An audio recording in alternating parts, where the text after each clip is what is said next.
Hey guys, it's Dan, your host of Dan's Reviews, and today I'm back for another video for Fear the Walking Dead. And in today's video, we're going to be doing another video. This one is our Q&A video for this week leading up to episode 8, and talking about, is this a good or bad start to the final batch of episodes?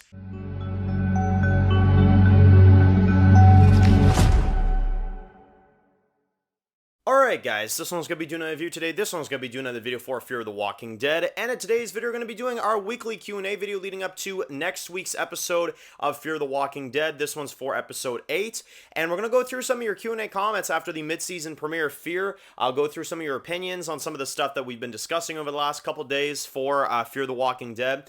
Make sure, of course, just to let you guys know on a side note, of course, for this, is that I want to attempt to make maybe one more Q&A maybe on Friday. So if you have any other Q&A comments you want to, have in the next video, you can comment them down below, and then we'll include as many of them as we can for the next Q&A video. But, yeah, Fear the Walking Dead episode 7 is, for the most part, a pretty hated episode, I would say. Although I have seen the occasional person here and there that do like it, so I will acknowledge that as well, too. For me personally, at least, I thought it was mid at best. I mean, I really did. I thought it was just a mid episode, and again, that's me trying to be generous. But it just, I don't know. To me, Troy saved it at the end. That really was it. Aside from that, it was just Strand wandering around, pretending to be something he's not, which for a final batch of episodes for a series, not really what you want to see. At least not what I want to see. So, that's just me. But anyway, let's get into some of the discussion topics and questions that you guys have. So, first one is from Arya, who says, Dan, do you think that the scene with Madison where she screams at Troy and lunges at him with the hammer came off a little bit stiff? And Kim's acting could have been a lot better in that scene. Maybe it was even just a little cringe. Let me know. Also one from Glitch, who says, Dan, do you think the reason why Daniel Sharman came back is because he has a crush on Kim Dickens? So, I found this one pretty funny. No, I don't think he came back because he has a crush on Kim Dickens. I think it's just because they paid him a high amount of money, and they're giving him at least in my opinion, you know what I think they're doing? I think Lenny James, when he stepped off the show, they're just giving Daniel Sharman his salary. That's really what I think's going on. I feel like it's convenient that Lenny James left the show, and then the very next scene is about Troy. You know what I mean? Which was the ending of 806, where we had the hammer and all that stuff. I guarantee they gave him Lenny James's, pay grade, and that's why he came back, is because he's like, okay, this is a shit ton of money. Resurrect a character or not, that's a shit ton of money. So there you go, right? But yeah, I think that's probably why Daniel Sharman came back. They probably just gave him a good deal, Now, as for Kim Dickens' acting in this episode, I do agree with some of the stuff that people have been saying about Madison in Season 8. Yes, I do. A lot of people have said, like, oh, well, Madison in the first, 3 to 4 seasons, she had such a, spark to her, right? And Kim Dickens does such a great job, and yes, I definitely agree with that. But here's the thing, right, is that in Season 8, there's been a lot of clunkiness. And the reason I think that there is a lot of clunkiness is because of the fact that they gave her a bunch of money to come back. I don't think she genuinely wanted to come back after they killed her off many years ago, I think it's because they gave her a good deal, and they're just like, okay, we'll give you, probably Alicia Demnam Carey's salary for you, Kim, and then you can come back and you can lead the show and stuff like that with Lenny James. And then Lenny James wanted off the show, so they're like, okay, we'll take the money that he got and we'll give it to Daniel Sharman, And then that's why we have Madison and Troy leading the show pretty much right now. So it's pretty insane. I mean, obviously, Troy's not the lead of the show, but villain-wise, he is, So it's pretty crazy to me how far this ship has sunk, right?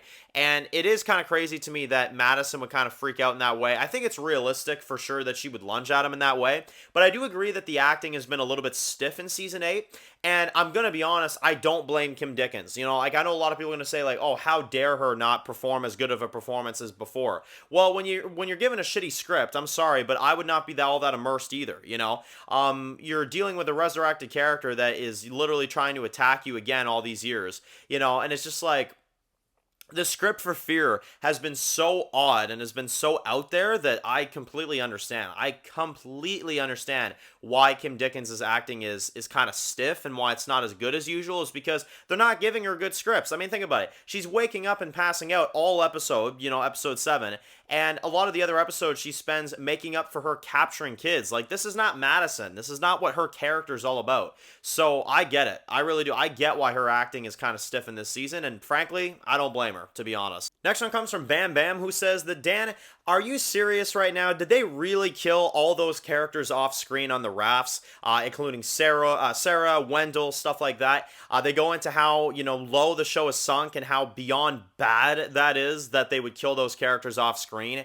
And basically they go into how, they kind of like Sarah. They actually enjoyed Sarah's character, but they are very, very disappointed, and they are kind of upset about, the whole thing, right? So we did a video a few days ago where we talked about how apparently they killed Sarah, Wendell, Josiah, Rabbi Jacobs. I guess in case if you haven't watched that video, yes, those characters have officially been killed off screen, and it has been confirmed in the show and on the Walking Dead wiki. And it is absolutely embarrassing that they would kill those characters off screen. Look, I get that characters like Sarah, characters like Rabbi Jacobs, characters like this are kind of minor, but somebody did point out too, it's like, Sarah did have a complete bottle episode in season 7 on her own, right? Episode 4. So it's pretty shameful that they would give her an entire episode with Josiah, who's also killed off screen, and now they're both dead, and that episode means nothing. You know what I mean? It's pretty shameful, to be honest. And whether or not, again, I've talked about my feelings about Sarah. I don't like her character. I never have. But there are fans out there that like her, right? And that's what really matters here. It doesn't really matter what I think, because I don't like Sarah. I don't give a shit. But there's people out there that do like Sarah. She does have a fan base. And for those people, that's pretty fucking terrible, to be honest, that they would kill her character off screen. It just, to me, it baffles me that Fear the Walking Dead has sunken that low. And not only that, there are also, I didn't grab any comments about this, but we also did a video this week about them recycling old footage from season 6, episode 11, and using it for 807, for a new community, you know what I mean? And it just, like, the combination of both of those things in one episode, I mean, seriously, L after L for Fear the Walking Dead. Like, you resurrect a character, you reuse old footage, and now you kill characters off screen. That is one of the craziest things I've seen in just one episode, And that's why people are like, oh, Dan, why are you hating on 807? Well, I'm not hating on 807. It's just they're giving me some bullshit to fucking talk about. You know what I mean? But speaking of that, let's go into Father Daniel's comment, who says that, Dan, I am sorry that you have to deal with people calling you a Fear the Walking Dead hater. I'm sorry that you are dealing with negative comments about your opinions of 807 and Fear the Walking Dead. You're one of the nicest Walking Dead reviewers out there, and I wanted to let you know all that, and basically goes into how, of course, honest reviews is something that he appreciates from the channel, and stuff like that. So I had a lot of comments from you guys, of course, a couple days ago when I addressed some of the, some of the trolls, that want to hate, of course, just because I'm sitting here giving my honest thoughts about a Fear the Walking Dead episode.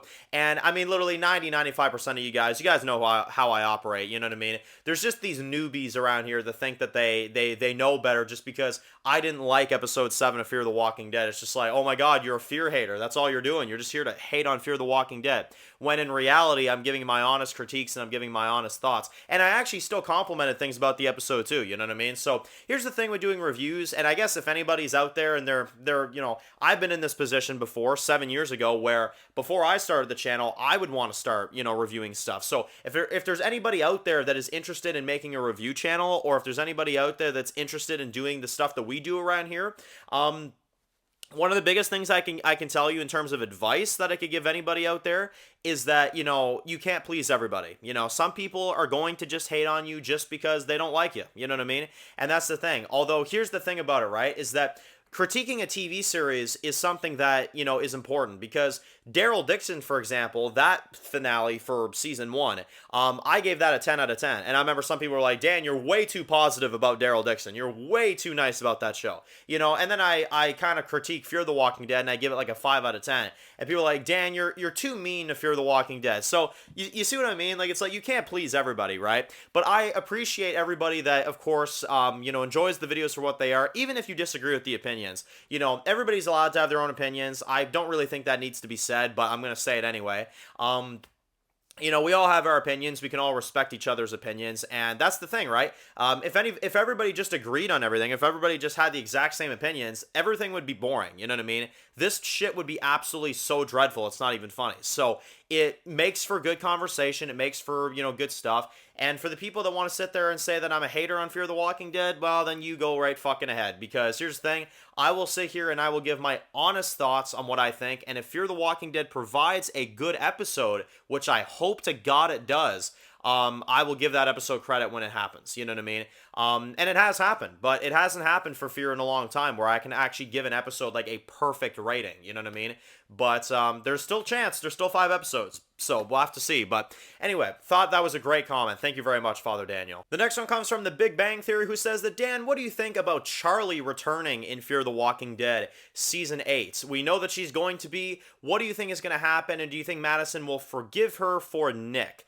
Now, no, I actually don't. I don't think Madison's the forgiving type, to be honest. I think she'll, you know, she'll kind of like be like, okay, you can be around with us and stuff like that because you're close with Daniel, but no, I don't think Madison's going to forgive Charlie. I actually really don't. I actually think she might even have it out with Charlie, to be honest. I feel like we're probably going to get something like that. But here's the thing, right? Is like Charlie returning, is it unrealistic that she's alive? 100%.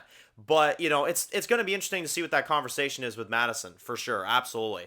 But yes, we do know we're going to see Charlie. It's just a matter of what episode. It could be episode 8. I'm thinking it is, but I'm not 100% sure. We know we're going to see Luciana in episode 8, so that'll be interesting because she's also been missing for a little while from the story. But, yeah. Gonna be cool to see that. And the last one comes from Ridicule, who says that, Dan, if Sarah was alive and she maybe made a return in Dead City Season 2 or 3, how would you feel about that?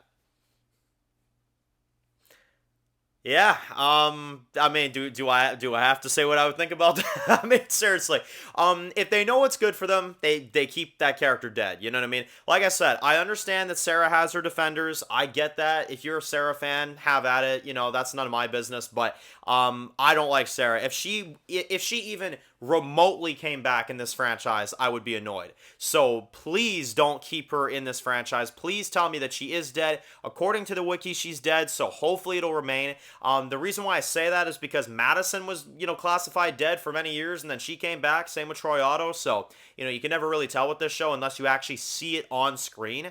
But I'm hoping that, you know, Sarah is done. I really am. But there you go. So anyway, great comments for today. Great variety of stuff, guys. Great stuff. We're going to go ahead and do probably another Q&A probably this Friday or something. So if you have any other Q&A comments or questions, post those down below. And if you're new to the channel and you enjoy this video, make sure to click the subscribe button so you don't miss any of the videos for Fear the Walking Dead. Make sure to follow me on Dan's The Walking Dead Reviews on Instagram, guys. And of course, I'll see you guys really soon for more videos for Fear the Walking Dead. Enjoy the rest of your day, guys. And peace out.